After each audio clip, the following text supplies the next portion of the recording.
Welcome to moms kitchen. సాధారణంగా పెద్ద పెద్ద వంటలు చాలా రకరకాలు చూస్తుంటాం, చేస్తుంటాం, పెద్దవాళ్ళని అడుగుతాం. అయితే సింపుల్ వంటలు రోజువారీ చేసుకునే వాటి మీద ఎప్పుడూ డౌట్లు వస్తూనే ఉంటాయి. మనం ఏదో చేసుకుంటాం, ఎవరింట్లో ఉన్న తింటే ఇదేమిటి ఇదేదో కొత్తగా ఉంది అనిపిస్తుంది. ఏ పెళ్ళిళ్ళలోనూ తింటే అది ఇంకా కొత్తగా తోస్తుంది. అలా అనిపించే విషయాల్లో ప్రధానమైంది పప్పు. మన ఇంట్లో పప్పు ఇంత టేస్టీగా లేదని చెప్తారు పిల్లలు. అప్పుడు అలాంటప్పుడు మనకు కొంచెం మొహమాటం వేస్తుంది. ఏంటి ఎక్కడ తేడా చేస్తాం, పప్పు చాలా సింపుల్ కదా అనిపిస్తుంది. అయితే సింపుల్ పప్పులు రకరకాల రుచులతో, ఒకసారి కొన్ని యాడ్ చేయకుండా ఒకసారి కొన్ని యాడ్ చేసి, వెల్లుల్లిపాయలు వేయకుండా వెల్లుల్లిపాయలు వేసి, ఉల్లిపాయలు వేయకుండా ఉల్లిపాయలు వేసి, ఓన్లీ ఇంగువే వేసి, ఇట్లా రకరకాలుగా మారుస్తుంటే ఎప్పటికప్పుడు రోజువారీ చేసే వంట కూడా కొంచెం నిత్య నూతనంగా కనపడుతుంది. ఎప్పటికప్పుడు కొత్తగానే ఉంటుంది. ఒక డిఫరెంట్ టేస్ట్లో రావాలంటే అందరూ ట్రై చేసేది రెగ్యులర్గా చేసేది కాకుండా కాస్త కొత్తగా లేదా కొంచెం పాతగా, ఇలాంటి 2 పద్ధతులు ఉంటాయి కదా, కొత్తతోటి పాతతోటి. సో ఇవాళ పాతకాలం టమాటా పప్పు. ఇదివరకు అంటే ఇప్పుడు టమాటాలు పెద్దగా పండేవి కాదు. చాలా కాలం టమాటాలు లేకుండానే ఉండేవాళ్ళం. అప్పుడప్పుడు కొంచెం ఊళ్ళల్లో కాస్త టమాటా మొక్కలు వస్తే పచ్చి టమాటాలతో పచ్చడి, అప్పుడే దోరగా ఉన్న టమాటాలతో పప్పు చేసుకునేవాళ్ళు. అప్పట్లో పప్పు ఈ టమాటాలు భలే పుల్లగా ఉండేవి. ఇప్పుడు అసలు పుల్లటి టమాటాలే రావట్లేదు, అన్నీ చప్పగానే ఉంటాయి. టమాటా పప్పు సింపుల్గా, ఈజీగా అండ్ కొత్తగా ఎలా చేయాలో చూద్దాం. మనం ఎప్పుడు పప్పు చేయాలన్నా, సాంబార్ చేయాలన్నా అంటే ముందు రోజు రాత్రే డిసైడ్ చేసుకుంటున్నాం. ఇదివరకు అట్లాగా అప్పటికప్పుడు చేయట్లేదు కదా. ప్లాన్డ్గా ముందు పప్పు నానబెట్టేసేయండి. 1 గంట 2 గంటల పాటు కనుక కందిపప్పు నానబెడితే పప్పు ఎక్కువ రుచిగా ఉంటుంది అండ్ గ్యాస్ తక్కువ పడుతుంది. దాని తాలూకు అరుగుదలలో కూడా తేడా ఉంటుంది. ఇమీడియట్గా ఆన్ చేసిన పప్పు కంటే నానబెట్టిన పప్పు తొందరగా ఉడుకుతుంది. ఇది ఒక టిప్పు, అలవాటు చేసుకోవాలి దీన్ని. అయితే ఏం చేద్దాం, 1 గంట సేపు నానబెట్టిన కందిపప్పుతోటి టమాటా పప్పు చేద్దాం. స్టవ్ వెలిగించి కుక్కర్ పెట్టేద్దాం. ఇది గిన్నె ఉడికించటము అంటే విడిగా గిన్నెలో ఉడికించటము, ఇత్తడి గిన్నెలో ఉడికించటము, చాలా ఉన్నాయి ఐడియాలు. అవన్నీ చేయాలి కదా. మనం స్టూడియోలో వంట చేసుకుంటాము. ఇంట్లో వంట చేసేవాళ్ళు మీకు ఓపికగా ఉంటే చక్కగా ఇత్తడి గిన్నెలో నానబెట్టిన కందిపప్పు పోసి ఉడికిస్తే అబ్బో బ్రహ్మాండంగా ఉంటుంది. మనం చేయగలిగితే. చేయడం కొంచెం కష్టం కాబట్టి కుక్కర్ని ఆశ్రయిస్తాం మనం. పప్పుకి 1కి 2 నీళ్లు పోయాలి. వీటికి కొలతలు కాదు, అలవాటు కావాలి. పర్ఫెక్ట్గా రావాలంటే కొలత ఫాలో అవ్వాలి అనే భ్రమల్లో ఉండకండి. ఎవరి కొలత వాళ్ళదే. మనకి ఇంట్లో పలచగా పప్పు తినేటట్టయితే మరి కాస్త నీళ్లు, పలచగా తినరు, గట్టిగా తింటారు. కంచంలో వేసింది వేసినట్టే ఉండాలంటే గట్టిగా చేసుకోవటం. అలా కాదు, బాణంలాగా పరిగెత్తాలనుకోండి పప్పు. బాణం పప్పు చేయాలంటే ఏం చేయాలి, మరి కాస్త నీళ్ళు పోసుకోవాలి అంతే. 1కి 2 నీళ్ళు పోసి కుక్కర్ని మూత పెట్టేసేయండి. ఒక 2 విజిల్స్ రానిస్తే దీన్ని సరిపోతుంది. అయితే దీంట్లో ఒక 2 విషయాలు చెప్పాలి. మామూలుగా మనం ఏం చేస్తామంటే పప్పు తొందరగా అయిపోవటానికి ఆఫీస్కి వెళ్ళేవాళ్ళు, పిల్లల స్కూల్ అర్జెన్సీ ఉన్నప్పుడు ఈ పప్పులోనే 2-3 టమాటాలు సన్నగా తరిగేసేసి, పసుపు కాస్త నూనె చుక్క వేసి మూత పెట్టేసి, దిగ్గానే అందులో తాలింపు వేస్తే చింతపండు రసం వేస్తాం. టమాటాలు పుల్లగా ఉన్నాయంటే మానేస్తాం. కానీ అలా కాకుండా టమాటాలను విడిగా తాలింపులో వేసి పప్పులో కలిపితే ఎలా ఉంటుందో చూడండి. పూర్వకాలం ఈ పద్ధతి చేసేవాళ్ళు. అంటే పప్పు మనం గిన్నెలో ఉడకబెడతాం కదా, ఇదంతా ఉడకాలి. ఆ తర్వాత మనం తాలింపు విడిగా వేసుకోవాలి. సో ఆ మెథడ్ చేద్దాము. ఒకవేళ మీకు కొంచెం సమయం ఉంటే ఇది చేసి చూడండి. అలవాటు చాలా బాగుంటుంది. అంటే ఈ పప్పులో వేసిన టమాటాల కంటే తాలింపులో వేసిన టమాటా పప్పు చాలా ఎక్కువ రుచిగా ఉంటుంది. కుక్కర్లో పెట్టిన పప్పుని 3 హై విజిల్స్, 2 లో విజిల్స్, అంటే ఒక 2 నిమిషాలు సిమ్లో పెట్టండి. పప్పు మెత్తగా అయిపోవాలి, అందులో బద్దలు ఉండకూడదు. కుక్కర్ చల్లారే లోపల మనం టమాటాలని తాలింపులో వేసేసుకుందాం. మనం చేసే పప్పును పెట్టి ఈ పాత్ర పెట్టుకోవాలి. మనకు కొంచెమే పప్పు అయితే చిన్నది, కాస్త ఎక్కువ పప్పు అయితే కనుక పాత్ర పెద్దది పెట్టుకుంటే పప్పును మళ్ళీ ఇందులో టర్న్ చేస్తాం కాబట్టి కాస్త పెద్దది పెట్టుకోండి. కొంచెం పప్పే చేస్తున్నా కదా, అందుకని చిన్న గిన్నె పెట్టాను నేను. 1 స్పూన్ 2 స్పూన్లు నూనె వేసుకుందాం. నూనె కొంచెం వేడెక్కాక ఒక 2 అంటే కొంచెం మెంతి గింజలు, ఎందుకంటే పప్పులోకి మెంతులు కనుక నోట్లోకి వస్తే కొంతమంది ఇష్టపడరు, కొద్దిగా వేయండి. దీనికి ఒక టిప్ చెప్తానండి. మనం మామూలుగా ఏం చేస్తాము, మెంతులు కానీ అలా ఇందులో వేసుకుంటాం. ఈ మెంతుల్ని విడిగా చక్కగా బాగా అరోమాటిక్గా వాసన వచ్చేలాగా, ఎర్రగా అయ్యేలాగా, కొంచెం నలబడచ్చు కూడా, వేయించేసి పొడి చేసి చిన్న డబ్బాలో వేసి పెట్టుకోవాలి. దీన్ని పప్పుల్లో వాటిల్లో ఒక చిటికెడు మెంతి పొడి వేస్తే మెంతులు తినని వాళ్ళతో తినిపించవచ్చు. దాంట్లో ఉన్న ఫుడ్ వాల్యూ మొత్తం మనకి బాడీలోకి వెళ్ళిపోతుంది, పప్పులో కలిసిపోతుంది కదా. పులుసుల్లో కూడా అంతే, మెంతి పొడి వేస్తే ఏమవుతుందంటే కొంచెం చిక్కగా వస్తుంది. మోతాదుగా వేసుకోవాలి. మరి కాస్త బాగుందని వేసామా తప్పకుండా చేదు వచ్చేస్తుంది. సో మెంతులు నల్లబడిపోయినాయి. ఇప్పుడు మనం ఆవాలు వేద్దాం. ఇవి కొంచెం చిటపట్లాడాక, ఆవాలు చిటపట్లాడాకే మనం ఏదైనా వేసుకోవాలి, లేకపోతే వాసన రాదు. 2 ఎండుమిర్చి, తర్వాత కొంచెం ఇంగువ, తర్వాత కాస్త కరివేపాకు, పచ్చిమిర్చి. తాలింపు వేసేయండి. ఇందులో ఒక చిటికెడు పసుపు, నూనెలో వేయాలంటారు పసుపుని. టమాటాలు వేసేద్దాము.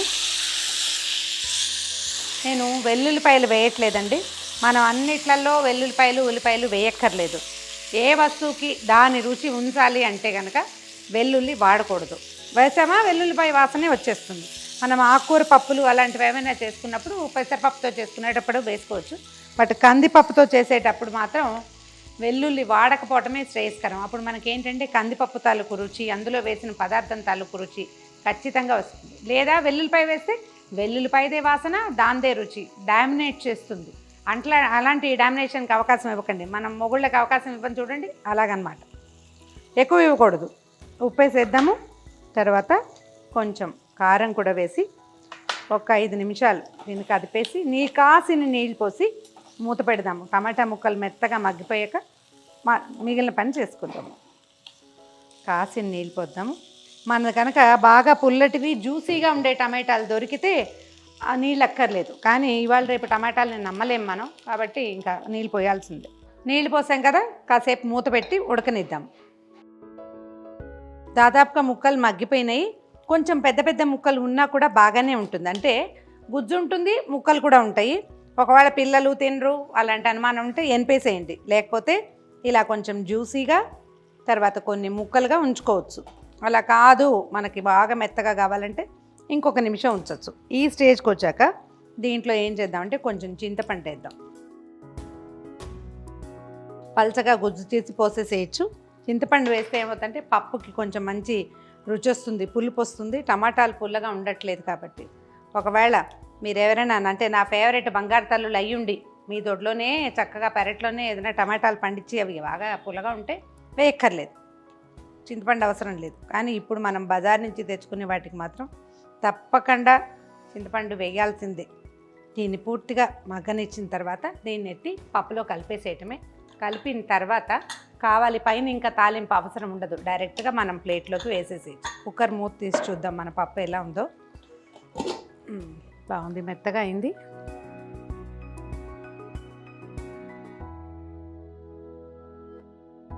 చూడండి పప్పు మెత్తగా ఎంపేసి.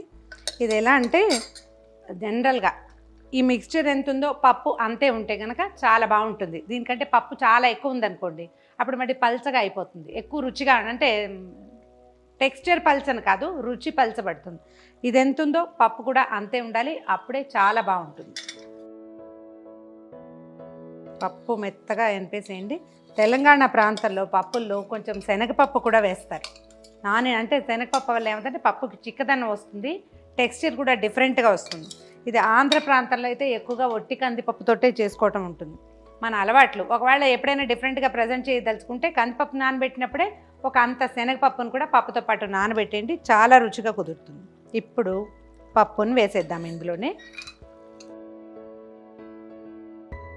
సరిగా మన టమాటా మిక్స్చర్ ఎంత ఉందో మన పప్పు మిక్స్చర్ కూడా అంతే ఉంది. నా కొలత చెప్తాను చూడండి. ఇది పావు అంటే 250 గ్రాములు 200 గ్రాములు అని ఇలా గ్రాముల వైజ్గా చెప్పలేను నేను, నాకు చేత కాదు. మనం ఏం చేస్తాం మామూలుగా ఒక 2 మనుషులు ఉంటే 2 గుప్పెళ్ళ పప్పు అని లెక్క పెట్టుకుంటాం. ఇట్లా అలవాటు చేసుకోండి. పప్పు లాంటివి ఎప్పుడు కూడా డబ్బా కొలతలు చేయక్కర్లేదు. 2 గుప్పెళ్ళ పప్పు 3 గుప్పెళ్ళ పప్పు అలా చేసుకోవచ్చు. కాసిన నీళ్ళు పోసి దీంట్లో కలిపేసేయండి. ఒక 5 నిమిషాల పాటు మనం ఈ మసాలాను మనం ఏదైతే వేయించామో అది పప్పుకి వాసన పట్టేలాగా ఒక 2-3 నిమిషాలు పొయ్యి మీద ఉంచితే సరిపోతుంది. నేను బాణం పప్పే చేశాను చూడండి, పలచగా ఉంది చూసారా. 2 నిమిషాలు పొయ్యి మీద పెడితే ఇంకొంచెం చిక్కగా అవుతుంది, సరిపోతుంది. మన పప్పు రెడీ అయిపోయిందండి. టమాటా పప్పు ఇది మనం పలచగా కావాలంటే ఒకటే రూలు, నీళ్ళు ఎక్కువ వేయటం, చిక్కగా కావాలంటే నీళ్లు మానేయటం, అంతే పద్ధతి. అయితే దీంట్లో మనం ప్రధానంగా గుర్తుపెట్టుకోవాల్సింది పప్పు నానబెట్టడము, తాలింపులో టమాటాలు వేయటము. ఇలా వద్దు అంటే కుక్కర్లో కూడా వేసేసుకోవచ్చు. ఇది కొంచెం పాతకాలపు పద్ధతి, రుచి బాగుంటుంది. ఒకసారి ఇది కూడా ట్రై చేస్తే మనం రెగ్యులర్గా చేసే ప్యాటర్న్స్తో పాటు ఈ విధానాన్ని కూడా మనం అవలంబించవచ్చు. పిల్లలు బాగా ఇష్టంగా తింటారు, బాక్సుల్లో పెట్టేయచ్చు. ఇప్పుడు ఇలా ఉన్నది ఒక అరగంట పోయేసరికల్లా చిక్కబడిపోతుంది. మనం తీసేటప్పుడే టంగు పప్పులాగా తీసామనుకోండి, దాన్ని మళ్ళీ వాడడం చేయాలంటే మళ్ళీ ఒక అరగ్లాస్ నీళ్ళు పోయాలి. పొయ్యి మీద నుంచి దించాక ఇంకా నీటి చుక్క కలపకూడదు, పప్పులు టేస్ట్ పోతుంది, వస్తువు నిలవ ఉండదు కూడా. అందుకని ముందే ఆ తర్వాత అంటే చివరికి కూడా నీళ్లు వేయకూడదు. ఎందుకంటే నీరు పోసేసరికల్లా పప్పు రుచి చెడిపోతుంది, పాడవుతుంది. అది పొయ్యి మీద ఉడికేటప్పుడే మనం కాసిన నీళ్ళు పోసినా పర్వాలేదు, కాస్త మనకు కావాల్సిన టెక్స్చర్లో తీసేసుకోవచ్చు. సో రెడీ అయిపోయింది. వేడివేడి అన్నం ఉంటే కలుపుకొని చూసుకుని కూడా నేను చెప్పేదాన్ని మీకు రుచి ఎలా వచ్చిందో. దీంట్లో ఏంటంటే పప్పుల్లో కొంచెం వాసన చూసి తెలుసుకోండి, వాసన చూడడం అలవాటు చేసుకోండి. దీని వాసన చూస్తే బాగా మంచి గుమగుమలాడుతుంటే ఉప్పు సరిపోయినట్టు. ఒకవేళ వాసన తక్కువ అంది అన్నీ వేసాం అనుపానాలు అయినా వాసన రావట్లేదు అంటే ఓ చిటికెడు ఉప్పు తక్కువైనట్టు అర్థము. ఇది ఉప్పు సరిగ్గా సరిపోయింది. ఇలా చూసి తెలుసుకోండి, అలవాటు చేసుకోండి. ప్రతిసారి యూట్యూబ్ మాత్రం చూడకూడదు. ఒక 3 సార్లు చేశాక చూసినాక ఇక ఆ తర్వాత మీకు ఇది వచ్చేయాలి. కొత్త మెథడ్ కోసం ట్రై చేయొచ్చు, కానీ ఆల్రెడీ చేసిన మెథడ్ కోసం మళ్ళీ యూట్యూబ్ బ్రౌజ్ చేసి అలవాటు చేసుకోకండి. డిపెండెన్సీ పెరుగుతుంది. Don't be dependent. ఒక చిన్న బౌల్లోకి తీసుకుందాము.